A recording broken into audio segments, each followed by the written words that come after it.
that it is. Does it feel like we're live? Feels like we're live.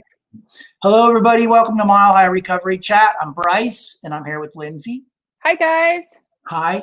So today we're going to talk with Jill Hannenmeyer. Jill is an employee of Mile High Continuing Care and Mile High Sober Living. She's the admissions coordinator for for both programs. It means she answers the phones like all day long. And she is the program director for Mile High Sober Living. And she also happens to be hilarious and like one of my favorite people in the world. And like when you get sober and you see people and you go like, I love that person's recovery. Like you just want to be in their energy. Right. I love her recovery. Like we have so much fun. It's ridiculous. And nothing is sacred. We make fun of each other and everything and everybody, but we don't make fun of recovery and we don't make fun of people's, pain and suffering. But besides that, everything else is up for grabs. It's up for grabs. We have a blast. Like I was saying last time that when I did her review as, her employer, I told her that I have never had as much fun working with somebody as I have had working with you. And, I meant it. Oh, yeah. I love that. Yes. Those are rare finds. So we're so lucky to have her. And I think too, Brice, she's oftentimes the person seeking treatment or the family that's reaching out. She's their first point of contact, right? She is. She's the first point of contact. So it's either a family member, the person who needs help, or like a therapist at a treatment center or something like that. And so she handles those conversations. And she also, we'll get her on here, but she also she sees the person in, she does the admissions. If there's a problem, she handles it. She has the difficult conversations all the way to the end when hopefully they leave on good terms. And so let's go ahead and get Jill. Let's bring her on. Yeah, I'm excited. All right. Hey, Jill. Jill. Hi. Hi. Hi. Hi. You said I'm funny. Now I feel pressure to be funny. And I don't know if that's going to work. That's okay. You don't have to be. You'll let everybody down, but it's all right. I know. Yeah, we just won't have you on again. Ever. I like that. Jill, you've got a super important job over here. But yet you bring so much light and fun and energy. And I've only met you I think one time in person, and we've had quite a bit of some email exchanges. But tell us a little bit about what you do in your own words and just about you in general. Sure. I think it's already been said, but I get to be oftentimes the first point of contact. And that's all sorts of calls.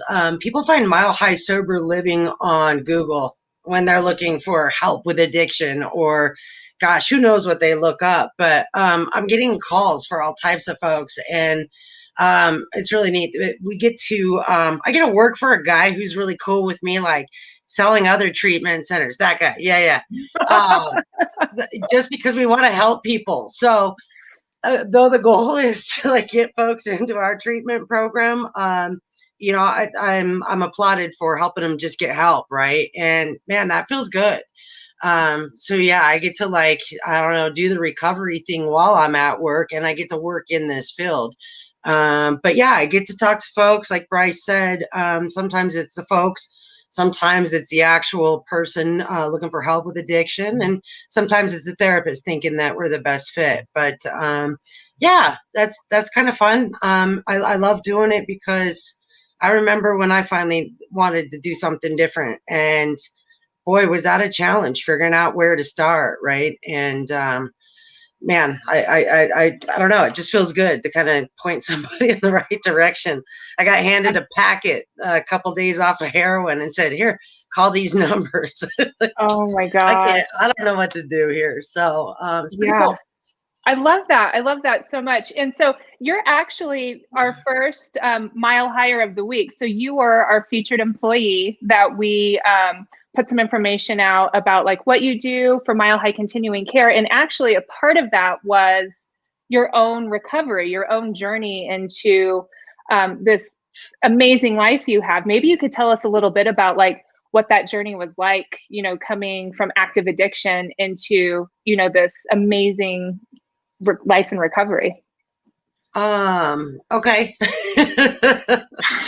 Yeah, where do you start with that? I mean, The beginning. yeah, so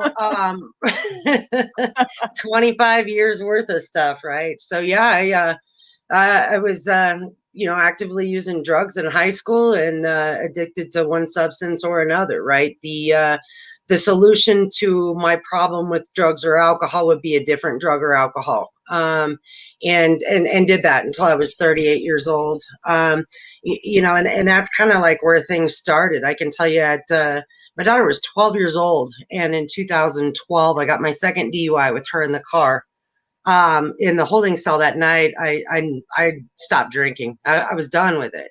But the way I did that was prescription pain pills, and ended up in treatment in 2015 with the heroin and crack cocaine problem.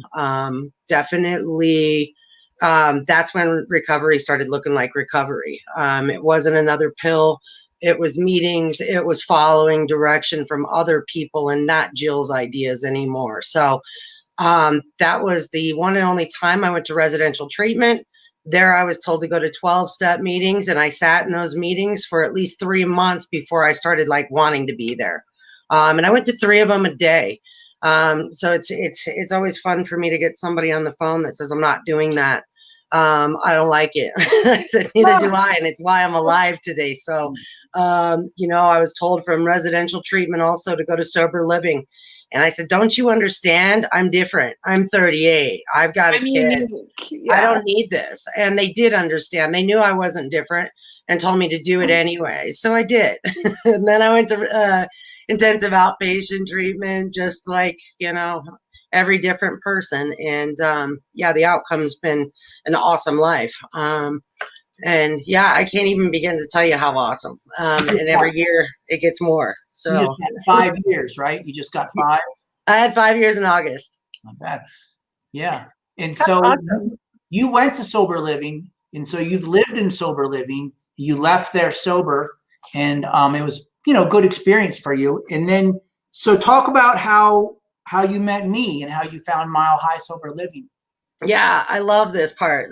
So yeah, I was told by my sponsor that I got to say yes. And I had, gosh, I met some guys in Brice's sober living house, and I think through meetings. And one of them started working for us, and then brought another one of residents of Mile High over. And these guys are still some of my closest friends today. They said, "Oh, sober living is making us play softball." Oh, gosh. And I was like, "Oh God, that sober living's me." Right? I did, yeah. And they said, "We need women," and I was like, "Oh, good luck with that." They said, I remember Tony. He's going to be your next Mile Higher guy, but he says, he goes, "You know, Jill, I think we got a shirt that'll fit you. We need you to come out." And I was like, "This sounds like service, and it sounds like that thing that I got to say yes to." And I hadn't put on a glove or even thought about doing an athletic activity for like 20 years, or more. And I said yes. And man, I love that sport. I'm very involved in TSRA sports. As a result of that one day, these guys making me go out, and that's where I met Brice. I think Brice probably thought I was this kooky chick trying to hook up with somebody in his houses. Okay. I'm picking these guys up, taking them to meetings, and I was just hungry for it. And then yeah, I was hungry for the program. Exactly.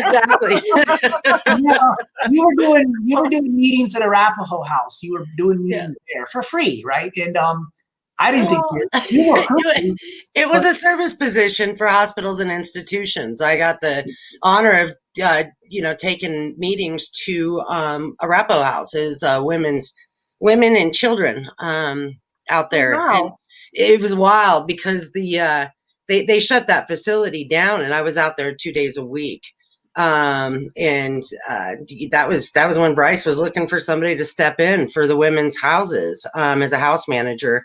He asked me if I knew anybody who would do that. And I was literally looking for a place to live at that time, just a different situation. I sent him a text. I said, how about me and my daughter? And he's like, really? And I was like, really? Yeah, let's do this.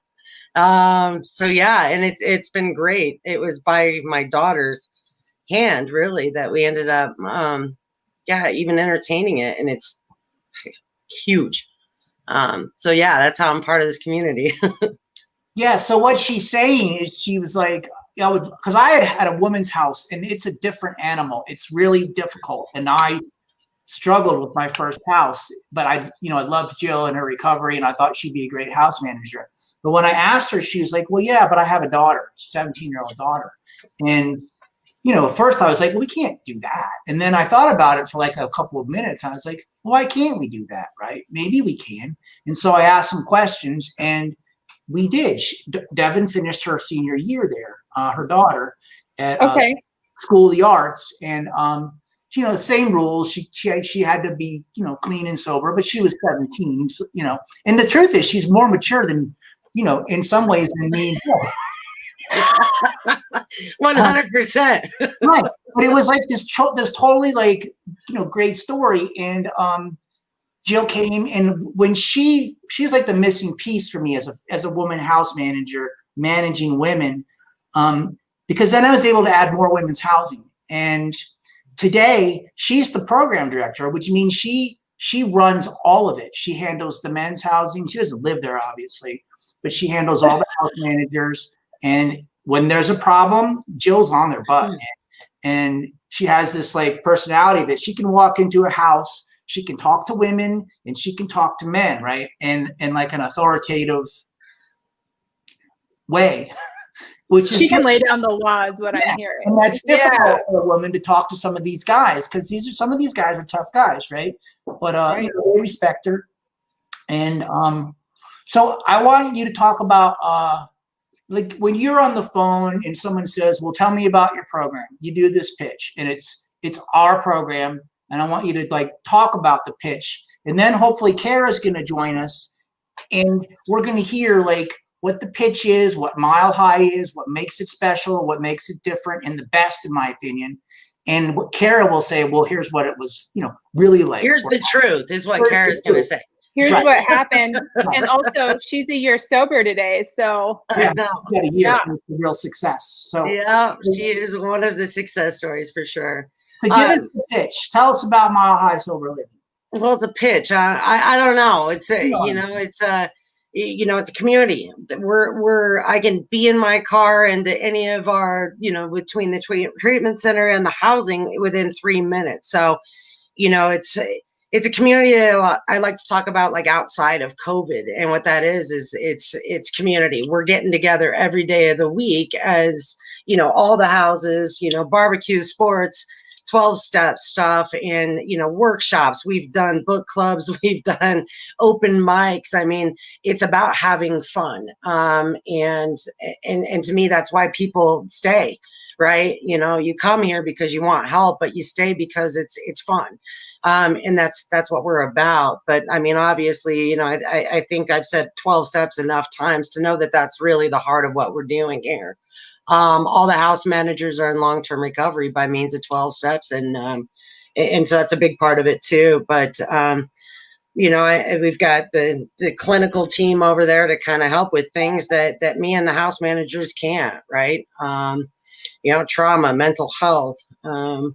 So yeah, that's kind of what we're about. And it's a long-term thing. It's not, people are here, for a couple of weeks to a month and then they're off doing life. I mean, we've got alumni who've stayed in the neighborhood and stayed showing up to meetings and sponsoring people. So I think that's what it is. Yeah. Yeah. And so what makes us different, do you think? Like what makes Mile High different than other places?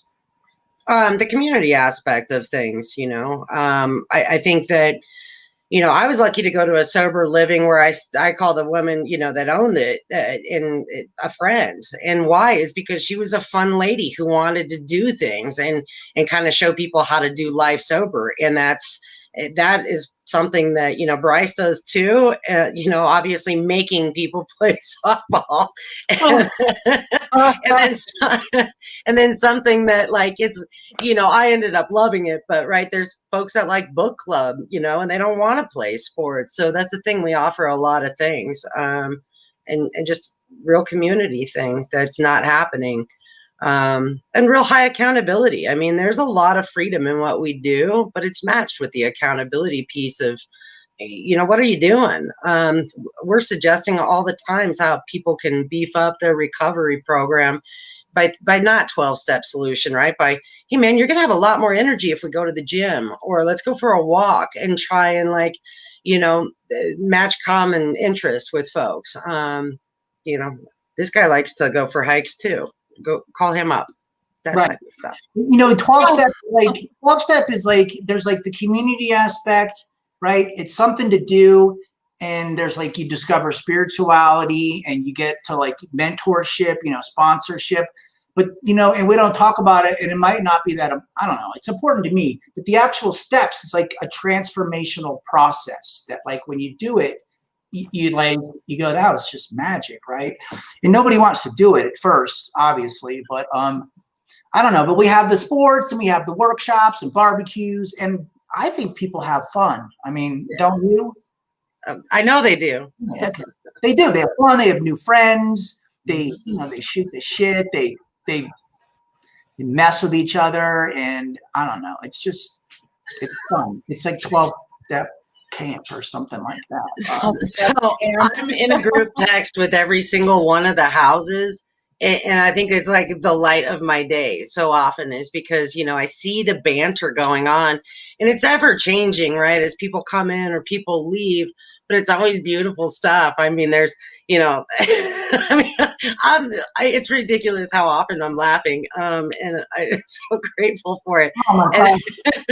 And I'd like to say that it's me or Brice or the house managers that make this place magical, but it really is the residents and the clients. I mean, they're just awesome. Yeah, like the therapeutic value that sober living has to offer, and in particular, we have to offer, is the vibe and the culture and the community and the hilarity. You know what I mean? Like, I just think it's a lot of fun. Yeah, I do.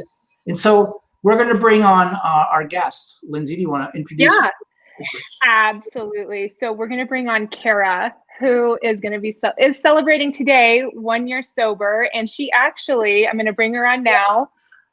Hi, Kara. I think you're on mute. I don't know if there she is. Hey. Hi. Hey. Hey. Happy birthday. Yeah. A whole year. I can't believe it. Oh my gosh. 1 year with no alcohol. So you identify as an alcoholic, correct? Yes. Okay. And you had a little bit of sobriety before you came, right? That's correct. I had about 6 months. And like, it was kind of like circumstances just like went a certain way and you were looking for a place to live, right? And you knew about Mile High Sober Living. That's correct. I'm so sorry. It was choppy. It's choppy. So yeah. Like your circumstances just changed, and it turned out you needed a place to live for a while. That's right. Yes. Right. And so you came, and how long were you here? So I was there a total of 6 months. 6 months. Well, yeah, I moved in the first week of July, and then I moved out at the second week of December. So yeah, about almost 6 months. Were you nervous? Coming in? Yeah. Oh, absolutely. I honestly, it was hard. It was really, really hard. So I made the decision to come to sober living because we were selling our house and I needed a place to stay. And it was either I get my own apartment or possibly move into sober living. And I just didn't want to fall back in any sort of old habits or destructive patterns that I had adopted in the past. And so I reached out and I inquired about Mile High and I spoke with Jill. And I won't say I was thrilled about coming in, because who wants to leave the comfort of their own home, and live with a bunch of other women and, share facilities and kitchens and stuff. But at first I was scared, and I'm not going to say that I just loved it so much, because I was coming from my own place and I wasn't quite working the steps yet, because I had 6 months of no steps, just dry, just completely dry. And so I came into Mile High. I got a sponsor, started working the steps, and I realized, like, wow, this is an amazing community. The women that are there, Jill is an angel. Let me just say that. Jill, love her. In fact, I just texted her a couple of days ago, and I'm like, man, I did not realize how hard it would be leaving Mile High, because they turned into my family. And so I'm just forever grateful. Yeah, like it's like the lights are always on. They're going through the same things you're going through, and you don't have to like everybody, right? But you end up with like real friends, like new friends, sober friends, and it's like a different kind of bond, right?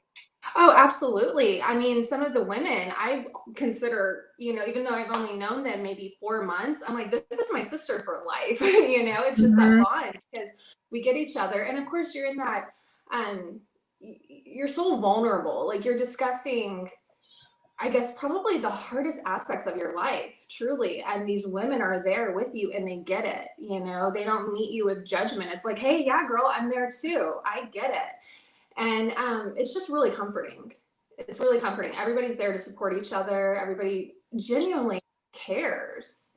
And so that's huge. And especially coming from, I never had many girlfriends or anything like that. So just being in a supportive group of women that truly want the best for you, and they'll call you out on your shit if they think that you're lying or you're using or like that. And so it's just, I mean, I would suggest sober living to any and everybody. I mean, I can't say that I would have relapsed had I gotten my own apartment, but now I would do it all over again. I mean, it's amazing. It truly is. And this was during coronavirus. This was during the lockdown period, right?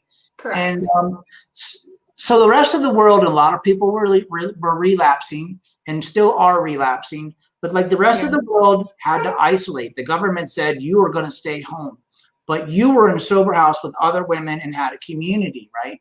Correct. Right. And I wanted you to talk about, you mentioned you were dry, but sober. And now you're not, and you're sober. Like, what's that like? What's the difference? And explain it to people, like in your words. What does it mean to be dry? So dry, I was not working a program. I just quit alcohol. I was just, I guess, sober. I wasn't recovering. And so whenever I came into Mile High, of course, it's a requirement that you work the steps and get a sponsor. And I've been to AA meetings in the past, and it just never really stuck with me.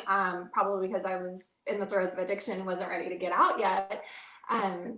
But whenever I came in and I got a sponsor and I started working the steps, I started to see that I started, I guess, to have like a spiritual awakening. Like, it was almost like I was like, okay, like the blinders are off, like the cloud and the fog is gone. Like, this is life. And it's just the spiritual principles. It's like being reborn. I don't know. I mean, I know it sounds so silly, but that's the way it is for me. It is silly, but it's true. There's an internal shift that happens.